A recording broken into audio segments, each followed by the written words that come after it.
From Suffolk County, New York, this program is sponsored in part by WUSB, Long Island's largest non-commercial free-form radio station. Check them out at 90.1 FM or online at WUSB.FM. Writers, Ice Cream presents an extended audio clip from Howie's interview with novelist Susan Scarf Merrell, author of Shirley, a novel. All right. How much do you want me to read? A page. A page. Okay. So this is a bad moment for our heroine Rose. She's gone up to the campus with her new baby, and it's a spring day and everything's beautiful. Okay, so my boots are smeared with mud thrown back by the baby carriage's wheels. It is close to noon, and Fred's morning class will let out just as I round the duck pond. With luck, we will catch him before he heads back to his office in the barn building. Squirrels dart across the path. I slide briefly on a patch of black ice, catch myself without losing control of Natalie in her carriage, and giggle. I feel life everywhere. Sap slowly recalls the course through maple trees. Sleepy fish nose the underside of the melting pond surface. Long-limbed girls trot past me, calling to one another with insouciance born of anticipation. Life, I'm in it. Gleefully, we round the bend past the student center. Pairs and groups of girls emerge from the science building, begin to run toward the commons or back to dormitories. August professorial types stroll at more leisurely paces, attended by one or more adoring acolytes. I grin with pride. Which one is Fred? There is no warning, and so you won't have one either. He stands in the middle of the road, his arms locked around a small, pea-coated, red-hatted girl, her book bag smartly slung around her back so that they can press as closely as possible. They are kissing. They are kissing. That was...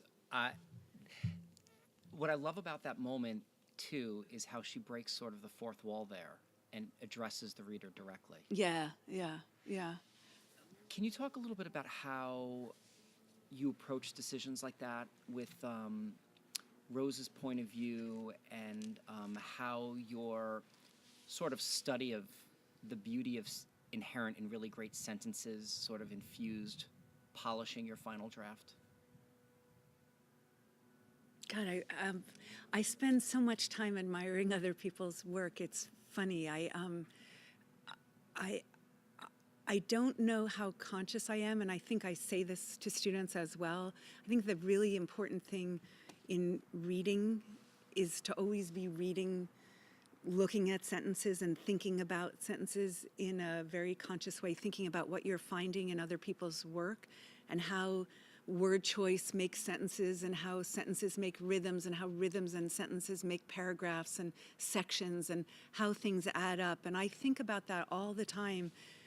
When I look at other people's work, and when I look at my own work, I think I have a more trusting kind of, I think I approach my own sentences and paragraphs the way I drive, that I get in the car and I turn the key and I think about it less, though I suspect that there's some very active part of my brain driving.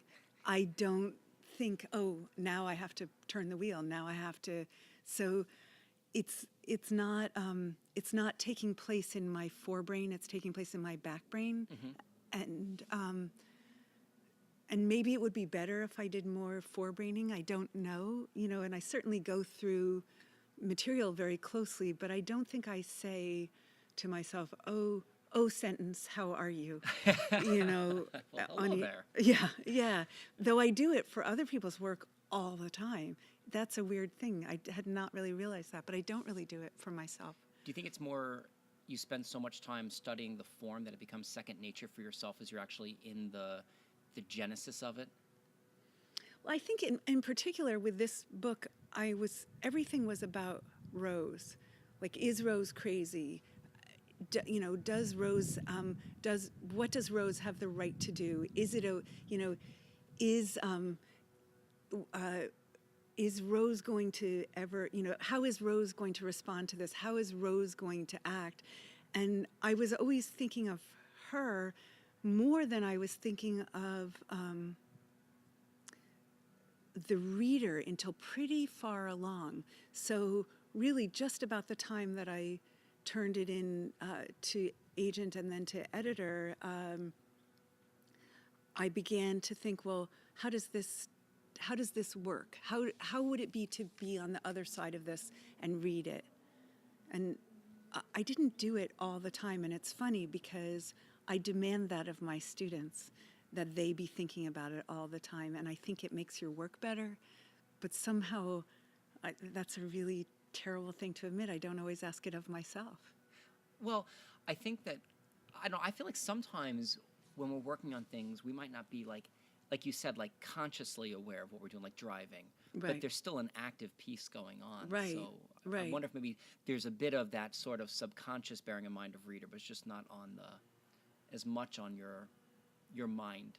Yeah, I mean, I think I think about how I thought a lot about how you would feel about Rose, and I thought a lot about whether it was very important to me that Rose's sanity be in question in various places in the book. I really wanted it to be clear that Rose was the person having the fantasy about Shirley and whether she, and their marriage, and was she a good mother, or would she be a better mother to Rose? I very much wanted the effect to be that you felt you were listening to Rose tell a story, not that Rose was telling you a story that she knew to be true. She was telling you a story of hers, if that makes sense. It does. So I think I thought about that a lot. I thought a lot about, can Rose know this? How would Rose know this? How would this be true or not? How could this be true or not true in her world? For more about Susan's writing process, check out A Book's Buzz, now streaming on iTunes, Stitcher, SoundCloud, and online at writersicecream.com.